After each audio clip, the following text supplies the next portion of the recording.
আজ বানাচ্ছি কাতলা মাছের ঝোল। কাতলা মাছ ভেজে নিয়েছি,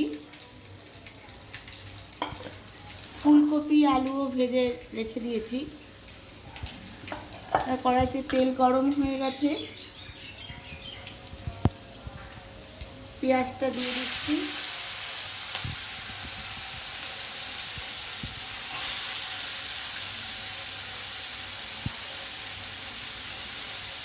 পেঁয়াজটা ভাজা হতে দেব।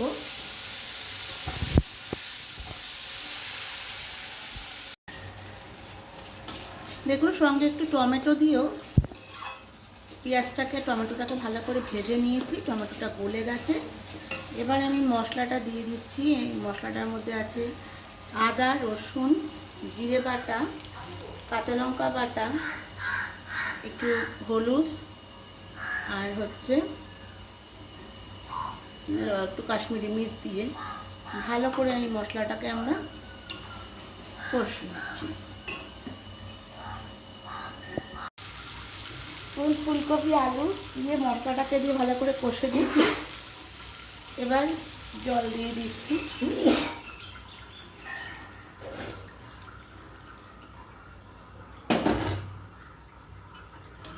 ঝোলটা ফুটলে মাছটা দিয়ে দেব। মাছের ঝোলটা ফুটে গেছে, নামিয়ে নিয়েছি। এবার ফোড়ন দিয়ে নিচ্ছি। কড়াইতে তেল দিয়ে তেজপাতা,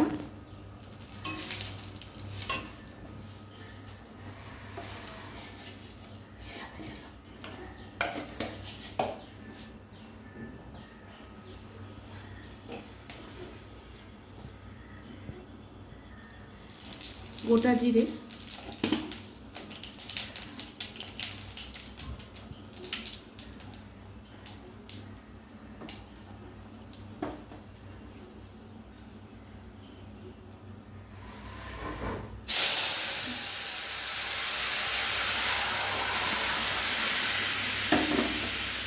এবার মাছের ঝোলটা দিয়ে দিলাম।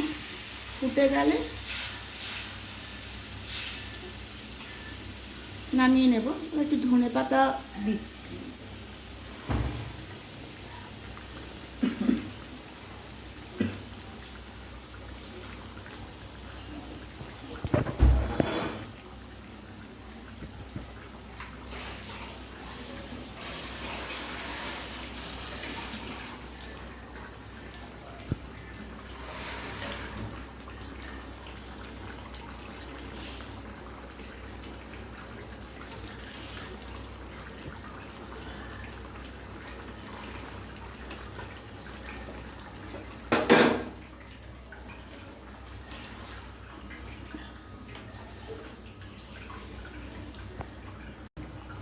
ধনেপাতাও দিয়ে দিলাম, দিয়ে একটু সিমে করে দিয়েছি। ফুটে গেলে নামিয়ে দেব। আপনাদের যদি রান্নাটা ভালো লাগে আমার চ্যানেলটাকে একটু সাবস্ক্রাইব করে দেবেন, লাইক, কমেন্ট এন্ড শেয়ার করে দেবেন।